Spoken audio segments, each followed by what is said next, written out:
Hey, how you guys doing? Welcome back. You ever seen my channel before? Please subscribe. Alright, today we're at the Oriskany battlefield. I really wanted to do some hiking videos, but the weather has not been that great lately. It's actually been raining non-stop. We actually have a lot of flooding going on right now.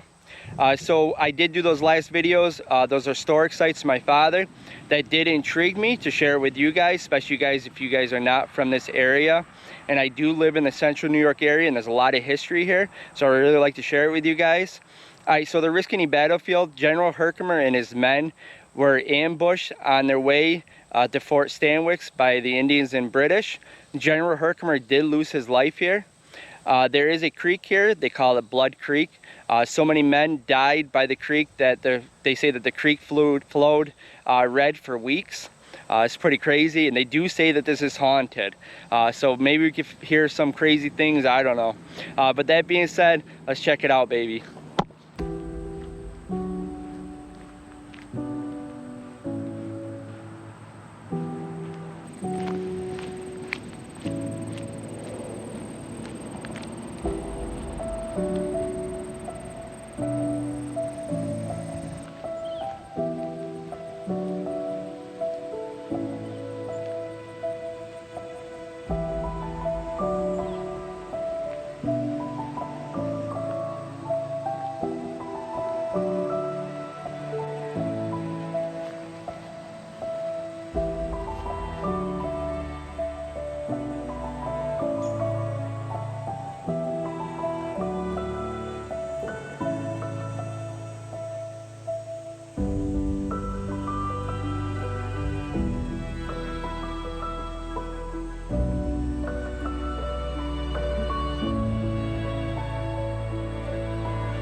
That must be General Herkimer right there.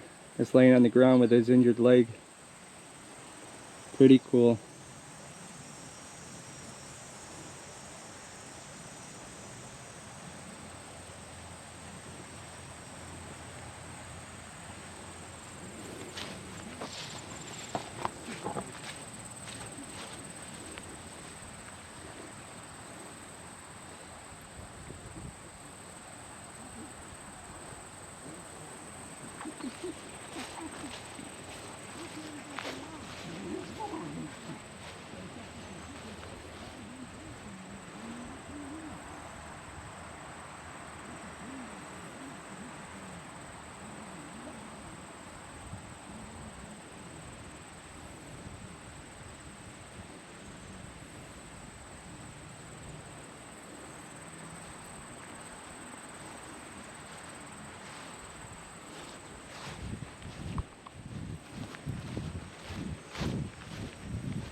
So they're saying that this is where General Herkimer and his men had their last stand, and they're surrounded by the enemy.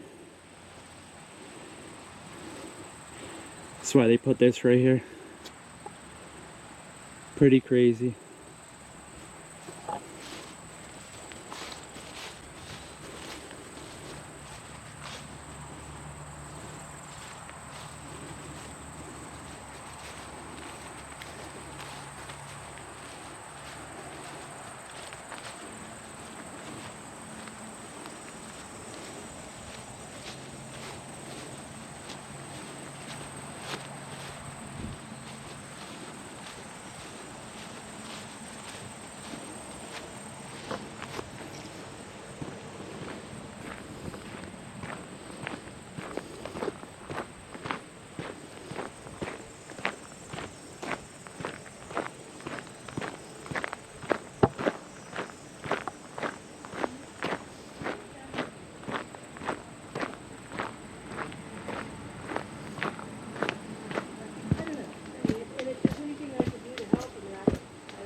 Hey, how you doing?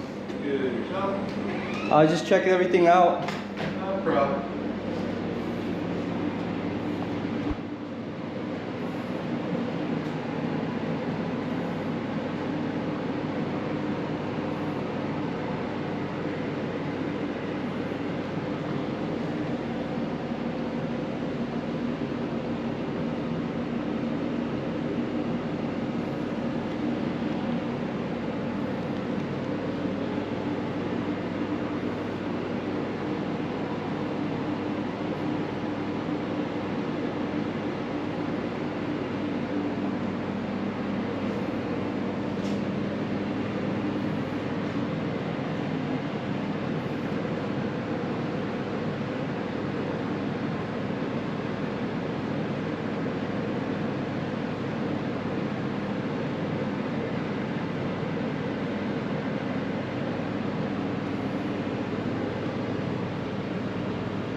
So are these all the people that passed away at the battle? That's as many as we can get of the actual muster roll from Oh, the okay. militia. So some of them died, some of them survived, some of them were wounded, captured. A lot of casualties. I was gonna say, well, I was reading that sign out there, and they said that it wiped out some of the families of the men, Mm-hmm. and it took a long time to rebuild them or something like that. That's crazy. Absolutely. Out of about 800, only about 150 to 200 walked away with no injuries. Oh, that's crazy. And in that time period, most of the time you lost limbs. Yeah, because they just Or- amputated them, Oh, right? yeah. Because of infection, right? Well, that and they didn't have the means to actually repair any damage that it did. So it's Yeah. like, well, it's already going to be lost, so we might as well just cut our losses in this case. Yeah. I guess we could call that a pun. So what happened to General Herkimer? Did he got shot in the leg, right? Or- Yep. His left leg just below the knee. Yep. And he was actually carried back to his house where he died 10 days later. Wow. And by infection or They don't really know, but you don't know? probably infection. And then he did get his leg amputated 10 days later. Oh, did he? By then, infection had probably already set in. He'd been drinking so heavily because of the pain. Oh yeah, I was gonna say because they didn't have that medicine. Oh, Yeah. And the fact that the surgeon who did it had never done an amputation before. That was his first one. Oh, really? Oh, that's crazy. Yeah. So that, in effect, there's 2 ways to become a surgeon back Yeah. then. There's, you can go to medical school, Yep. or you can go and be an apprentice to a doctor for, I believe it's 7 to 10 years. Yep. And then you can call yourself a doctor after that. Wow. We basically took, in our current system, kind of put those together. Yeah. Because that's where you get medical school Yep. and then residency. Put them together instead of just one or the other. Yep. So they went, I was reading that they went this route because of the Mohawk River. They couldn't That's cross. part of it. Yep. And then there's also a military road that goes from Albany to the forts. Yep. And it was kind of basically crudely cut out. They call it a corduroy road. Yep. Basically, it's just a trail by today's standards. Okay. That you could get ox and wagon through. Oh, gotcha. Because they were Essentially, hauling. they were just following the road. Yep. That's awesome. And then why did they pick this point to ambush? Just the way the terrain was? Yep, it's also the point where you had to cross through a series of ravines Yep. to get to where you were going, which was Fort Stanwix. So it made it a natural spot to be able to hide. Plus the fact that this would have been covered in trees, Yeah. so it wouldn't look as open as it does now. Yeah, I was gonna say they probably did that on purpose. Yep, they chose to hide in the trees. The reason it's cut out now is because sometime after the battle, Yep. right about maybe the 1790s, early 1800s, they cut all this land up into farmland. Okay. So this was a farm from pretty much right around the 1800s all the way up until early 1900s. Okay. Yep. That's crazy. Yeah, there's a lot of history in this area. Absolutely. Thank you. No problem. Hiking the trail? Yeah, I was gonna go to. I'm not getting you. I'm just getting your No voice. When I was growing up, we heard about Blood Creek. They called it, and I don't know if you guys call it or not, but they said that so many men died by the creek that the creek flowed red for weeks or something like that. Yep. I don't know if that's true or not, or. Chances are, with the amount of people that were injured or died here, it's probably possible. And probably Yeah, that's what we heard. And then we heard about all the hauntings. true. Is that all, like, do you guys, I mean, you work here, do you hear anything crazy or? I've heard sounds in the woods. Really? That's crazy. And then some say at night you could see soldiers, the ghostly apparition of soldiers across the road there. Hey, you never seen it though? I haven't, because I haven't been here when it's dark enough. But I've heard plenty of stories. Yeah, that's what I hear. I hear, like, we're not, I guess you're not supposed to be here after dark. You're not supposed to. Yeah, but they say that people say they hear cannons, or, I mean, gunfire. Gunfire. Yep, Yes. gunfire, yelling. Mm-hmm. Yep, that's what I hear that they say, but Oh yeah. that's crazy. Absolutely. Has anybody ever came to you inside and said, hey, I heard something outside, or, oh, that's crazy. Oh yeah. I've had people show me, not from here at least, but Indian Castle Church. Oh, I don't know by about that. Harry. No. I've had people, because there's cornfields over there, and I've had people show me these pictures that they taken. Yeah. And there's literally just, you could see somebody dressed in old clothing Oh my God. in the picture. And you could, it's not like altered in. Oh, no. Oh, wow. This is like, they're literally just peeking out of the corn. It is so weird.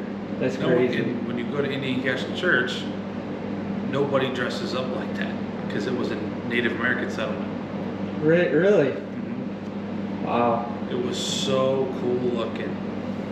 Definitely have to check that out. Well, I recommended that. The Herkimer home. Herkimer home, sometimes they do ghost hunts. They do ghost hunts, you said? On occasion, they have a company that comes in and does ghost hunts. I don't know if they did it already this year, if they're going to end of September. Yeah.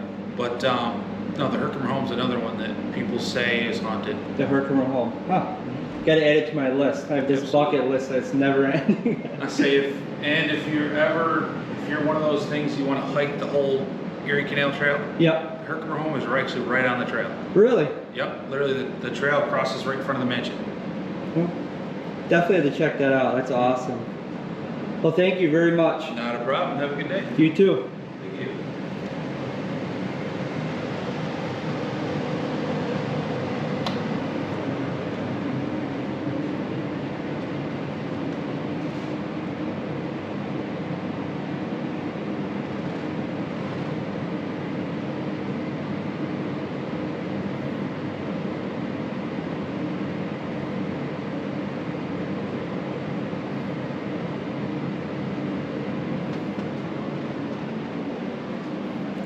Now they say that this Herkimer stopping the British, what saved the turn, it was like the turning point of the Revolutionary War.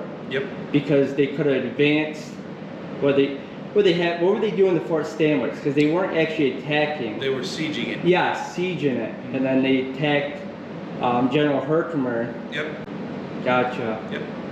So his stand from holding them off forced the British back to Canada. Well, along with Benedict Arnold bringing a relief force through that he lied through his teeth. Really? He kept telling people to go and tell the Loyalists and the Indians that the force he was coming through was 1,000 strong, when in reality it was only like maybe 500-600 men. But they said 1,000 strong. Wow. They believed him, and they left. That's crazy. Were the Native Americans? So there's so many different tribes. How did they side with? Because wasn't the Oneida with General Herkimer? Yep. And then like the Mohawk, was the Iroquois, were with the British, or? Yep. Now, how did they pick sides, I would say? Well, there's a couple different ways they pick sides. Mainly, it's they picked the side that they thought would best be able to support them and defend their right to keep their land. Okay. So the Mohawks, the Senecas, the Oneidas, and the Cayugas all thought the British would because of long-standing treaties they already had, Yep. because of relationships they'd built up with Loyalists such as Sir William Johnson and Sir John Johnson by extension, because Sir John's the son of Sir William, and they'd built up these relationships with them to the point where they were loyal to each other. Yep.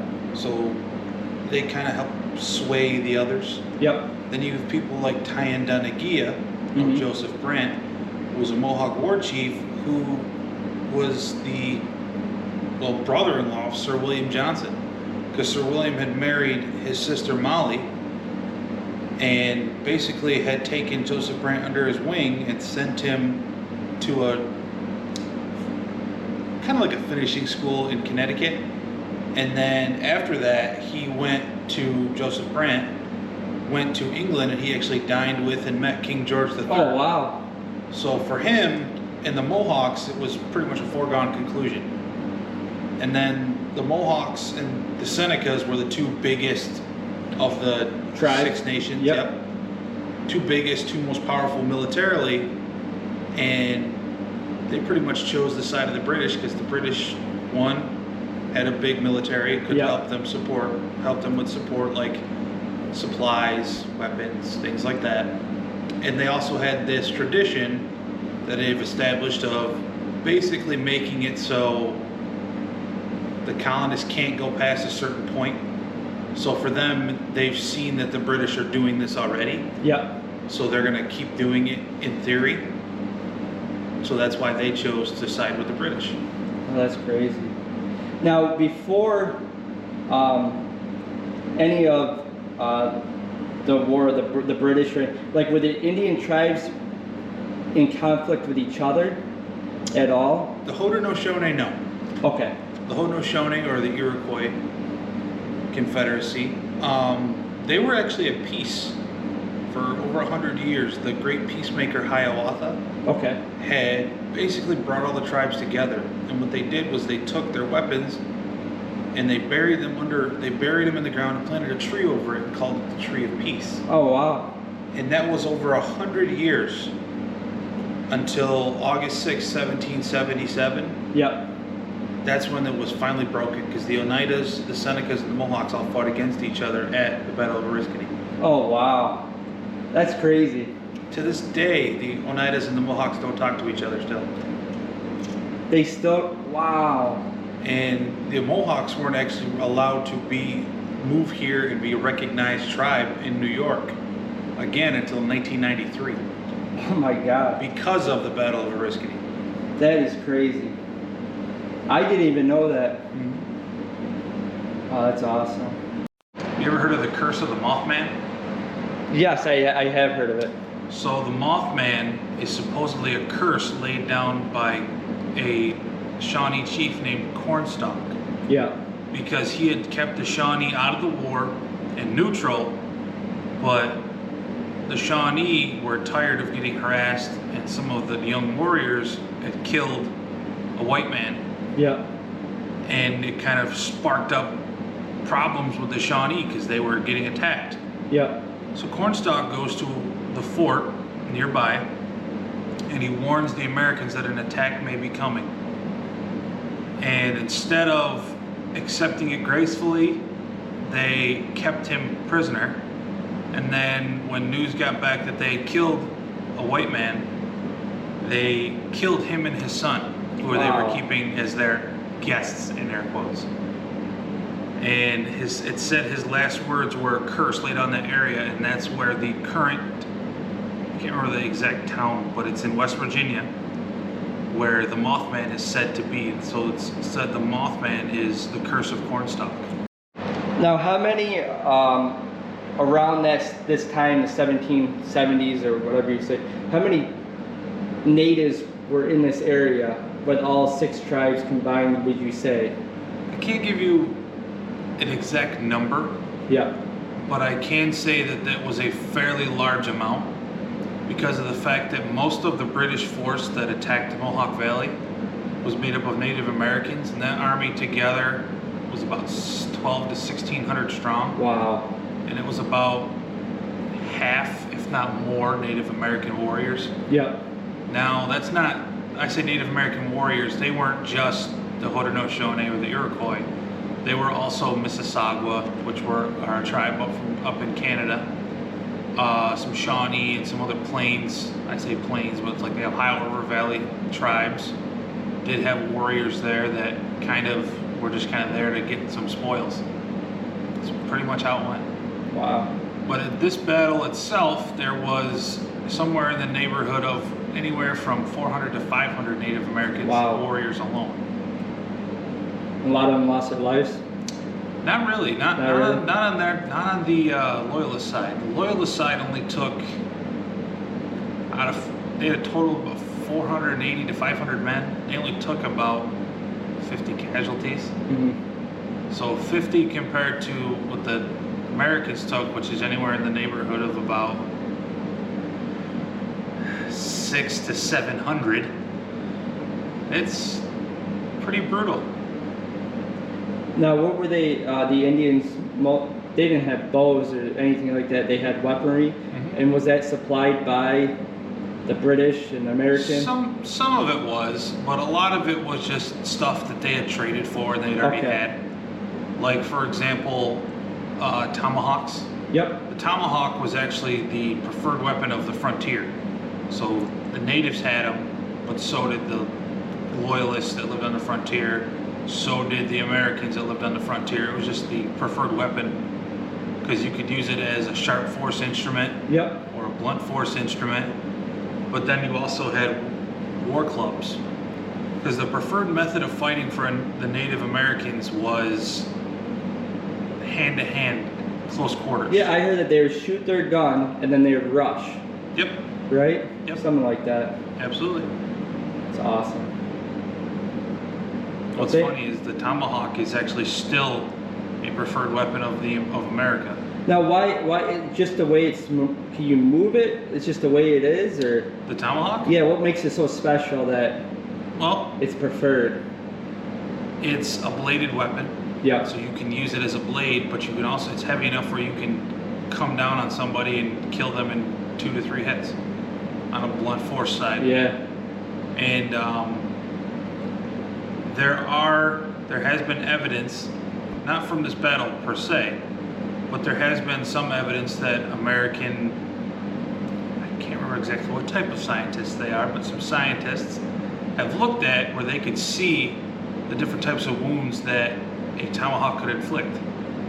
And if it's from the show Battlefield Detectives, they did one about the Battle of Oriskany, and in there they had some skulls that had some damage done to them from tomahawks. Yep.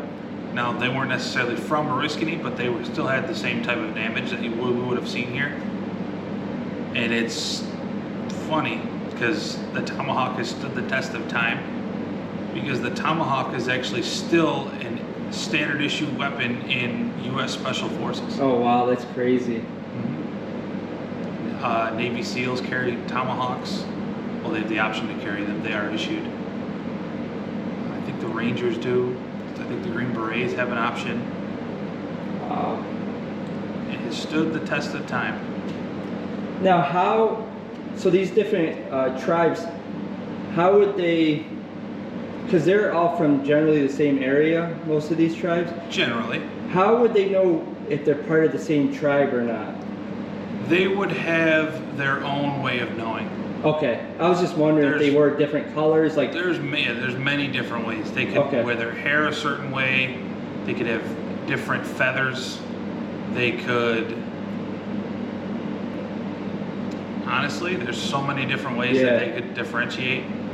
But I think part of it was the fact that they all accepted each other as brothers. Yep.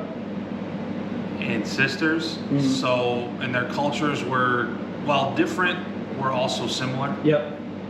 And it was close enough where you knew who your ally was and you knew who your enemy was. It's kind of nice, it's kind of cool hearing that they all came together at one point and made that treaty and buried all their guns or weaponry, and it was over 100 years it stayed. That's pretty cool. Yep. Awesome. So if I was going to see where Blood Creek is, where would I get to from here, where you think that... So the easiest way to do it is to go back up toward the parking lot. Yep. Take a left, go across the field. You'll see what looks like a tombstone, but really it's just a marker that tells us right about the general area that General Herkimer was picked up and brought up to after he was wounded. Yep. And where he kind of commanded the battle from. Now, because the land was cut up into farmland sometime after the battle, we can't guarantee which tree it is or if that tree is even still there. But we know it's in that general area. And if you look past that, you'll see a sign that says no bikes beyond this point. It's the start of a trail. If you get on that trail, just be careful because we've had a lot of rain. Okay. It may be quite fast moving and it may be a little flooded down there. But that is the creek, I believe, is the Blood Creek of legend. Okay. Awesome. So why would they build, what was the point of building Fort Stanwix where it's at today? Like, why would you pick that spot? Because it's in a spot called the Oneida Carrying Place. Now, have you ever heard of the term portage? No, I haven't. So the term portage means you take a boat out of the water, you carry it overland to put it into the next water point. Yep. Well, that area is where three big waterways came in to meet each other. Yep. And it's also where a lot of commerce happened. Fur traders and frontiersmen, things like that. A lot of trading and commerce happened on that area. Yep. So they needed to defend it. And it's a natural portage point between Oneida Lake and Wood Creek. And Wood Creek would help get you to the Mohawk River to the Hudson, where you can get to New York City, you can get to the ocean, all sorts of points. But they needed kind of a place to defend it. There were some smaller forts in there, like Fort Eagle, Fort Bull, but they weren't very large. Yeah. They weren't very garrisonable when it comes to having a sizable defense. So General John Stanwix came through and he constructed a new fort called Fort Stanwix. Now, when the Americans had taken it over in the 1700s, the 1770s, I should say, they renamed it Fort Schuyler. The reason for that is because why would they want a fort that had a British general's name? Oh, that makes sense, yeah. So the way that they name forts is they name them after the highest ranking officer in that theater or that general area. Well, in that case, it was General Philip Schuyler, and it got renamed Fort Schuyler. Wow. But we call it Fort Stanwix because that's where we have a lot of letters actually and things, Fort and we knew where Schuyler. it was. Yes, but as in American terms, it is Fort Schuyler. But we call it Fort Stanwix today because we have so much literature and things, and he was the one who did build the fort originally. Wow. So how did he take, so if the British built the fort, Americans just took it over, or they won it? They took it over because it had been abandoned by the British. They didn't blow it up or anything? It had kind of fallen into disrepair, but the walls needed work. Yep. There was some fire potentially. Basically, we're in a time of peace, so why upkeep it? Oh, God, yeah. So it kind of just fell apart. And the Americans won in it when the war started, a couple of years, within that first couple of years, and they built it back up, rebuilt the walls, made it more defensible, and they basically garrisoned it. When I say garrison, they put the 3rd New York Regiment there, and they basically supplied them with artillery, with foodstuffs, munitions, things like that. So they were fully capable of defending the fort. And if they eventually, in the 1770s, 77 in particular, needed to. Because if St. Leger gets through the Mohawk Valley, gets to Albany, he can link up with Burgoyne up in Saratoga and surround Gates instead of Gates surrounding Burgoyne. Oh my God. So we probably would have lost the war had we not been able to defend Fort Stanwix or fight at Oriskany, because we probably would have been surrounded at Saratoga. So this was a really important battle. Absolutely. Wow. Nobody hears about it outside of New York. That's what I'm saying. That's why I wanted to share it on my YouTube channel, because a lot of people don't even, they know all the big forts on the Lake Champlain and all that stuff, but like Battle of Oriskany, what happened there? Well, what's funny is the U.S. government knew how important it was. Yeah. To the point where this site has been designated a National Heritage Site, so it means it will have federal protection. No federal money, but federal protection. Yeah. And they actually named an aircraft carrier, an Essex-class aircraft carrier, after the Battle of Oriskany. Wow. It was called the USS Oriskany. They laid it down in 1944. Now, what's important in 1944? World War II. Yep, I was just going to say World War II. They started building it in World War II. They finished it in 1945, so it took them a year to build it.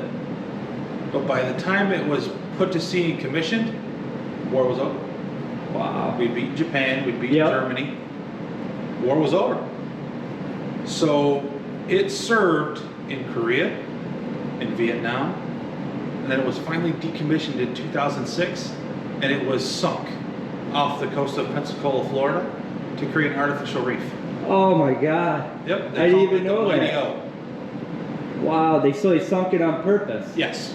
Wow. That's what we do with a lot of the Navy does with a lot of their ships, is they'll either create artificial reefs or they'll sell them to other navies. Yeah, that, like when they're out of, exactly, when they're old and they're old and it would probably cost a lot more to keep. What's funny is for the British folks, they might know this, but when they were fighting Argentina, I can't remember the circumstances around it, but the first boat that was sunk outside of World War II by a submarine, it was a British submarine, sinking an old American ship that was sold to the Venezuela or Argentine Navy. Wow. That's crazy. Yep. The Falklands, that's the one. So much history. So you're saying right here? Right in that general area. Is where the ambush happened? Yes, that's where the ambush started. And that's one of the ravines that goes through here. There's several. Yep. In fact, if we look at the left side of that picture, there's actually another one that we can't see that's on the left side of the monument. Oh, wow. There's one, down over here. There's another creek that runs through there, but not a lot of fighting went down through there. So it would make sense based on Where we know the ambush occurred, the Blood Creek is this one on the right. All right, so right now where we're standing is like in this area. Right about, yeah. Yep, and then it would be right over here is when the actual, we think, Yep. the ambush happened. Yep. Wow, that's crazy. And this is a picture from 1930s, you said? 1931, yep. 1931, wow. And there's trees, when you guys seen earlier in the video, there's trees all right here, but this was all farmland back then. But now there's trees all right here. Pretty cool. Alright, so in this area you're saying that there's a burial? Well, there could be a burial. We're not 100% positive, but there is a monument as a tomb of the unknown soldier of the Tryon County militia in that area that was put up and funded by the Daughters of the American Revolution. Okay. And they have wreath-laying ceremonies on August 6th every year for the Tryon County militia, and they decorate the big monument, the obelisk that we've seen, and then they also do something a little less extravagant to the one on the other side. Oh, awesome. Cool, thank you. No problem. Alright guys, just got done talking to that guy. I'm so glad that I ran into him. We got to learn a lot of things, a lot of history about this area and other things. That is pretty cool. We're gonna go check out that spot where he thinks the ambush actually happened. So let's check it out, guys. Let's do it. Alright guys, we just left that spot where we were talking to that guy when you last saw me. And we went down this road. It's just right down the road. You can probably see it from where we were standing. You're pulling right here. And this is the spot we're going to walk down to see where the ambush actually started, where he thinks it happened. But there's also a couple other things here we're going to check out. All right, so let's do it.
Wow, there's a picture from 1884. It's crazy. Too cool. Alright, so they say these woods are haunted. Maybe we'll hear some things. I don't know. So I'm gonna be quiet. See if you guys can hear anything.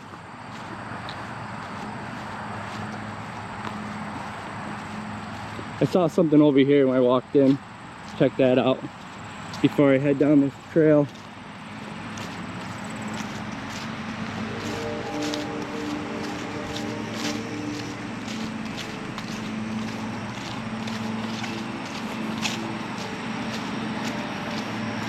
Here's my car. You basically just park on grass or in this spot.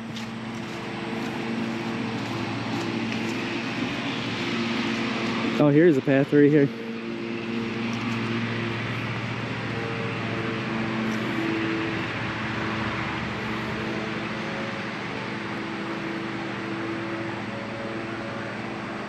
They're saying that this is where General Herkimer's troops entered. Right here. Alright, let's check it out.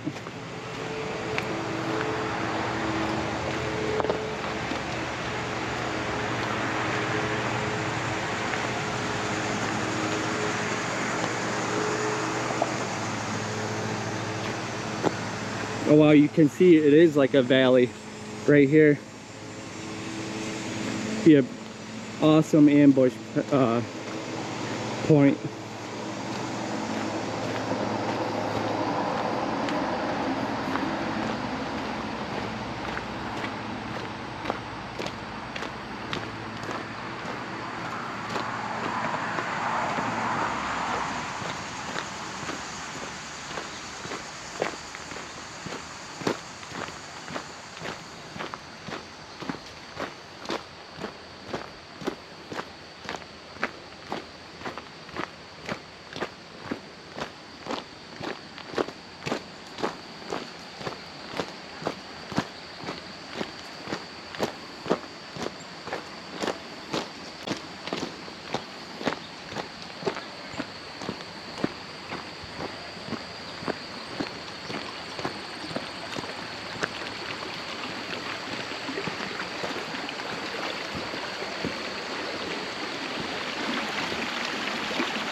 So this must be the famous Blood Creek where the ambush took place. Somewhere in this area. I don't know exactly where. But you can tell there's the hills over here. There's hills over here. It'd be a good point for an ambush. But this is the creek where they say that there's so many men that died that the creek flowed red for weeks.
So I guess the ambush started right here.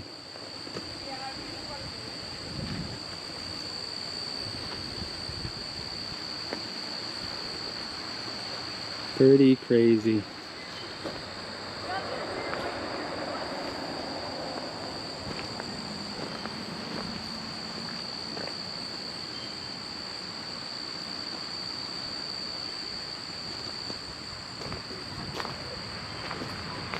There's really no other path other than this one, and this one just heads right back up to where we were.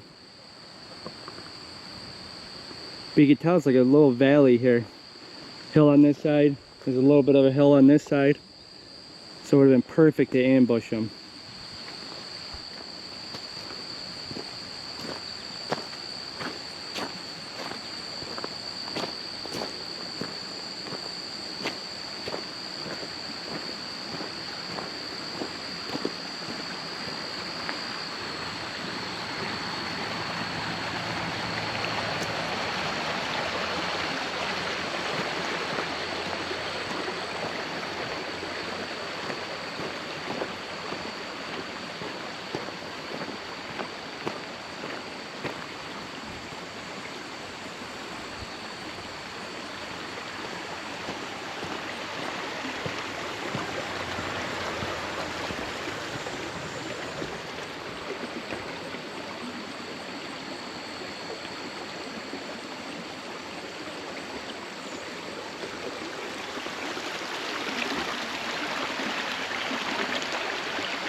Alright guys, we're standing at Blood Creek. I couldn't pick a better spot to end the video where the ambush happened. I hope you guys enjoyed this video. It's very intriguing. I'm so happy I got to meet that guy. He did teach us a lot about the history in the area. Oh, it was just awesome, guys. But that being said, I can't wait for the next one. Catch you guys later. Howdy, guys. Alright, so I seen this other path. We're just leaving Blood Creek. I seen this other path on the side. You can see where we entered, where General Herkimer entered at that point is right over there. My car is right over here, and the monument's right here. There's a path right here. I don't even know what this is all about, but check it out.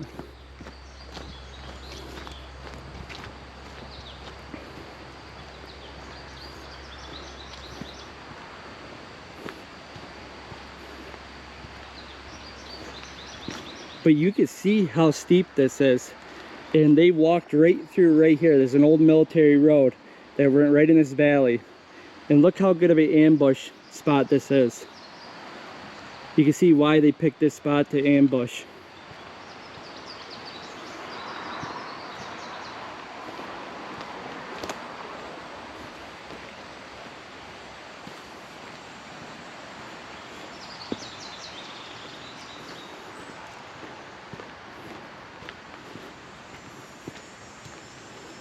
Oh, this looks like just like a grilling area.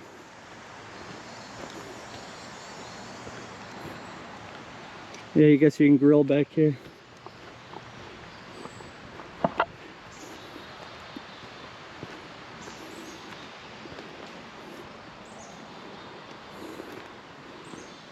Alright, let's see if we can hear any of these ghosts. I'm gonna come right over here. I'm gonna be completely silent.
Alright, I let you guys listen in silence. Let me know if you guys hear anything. I didn't hear anything. So, thumbs down on no ghosts. Alright guys, catch you later. See ya.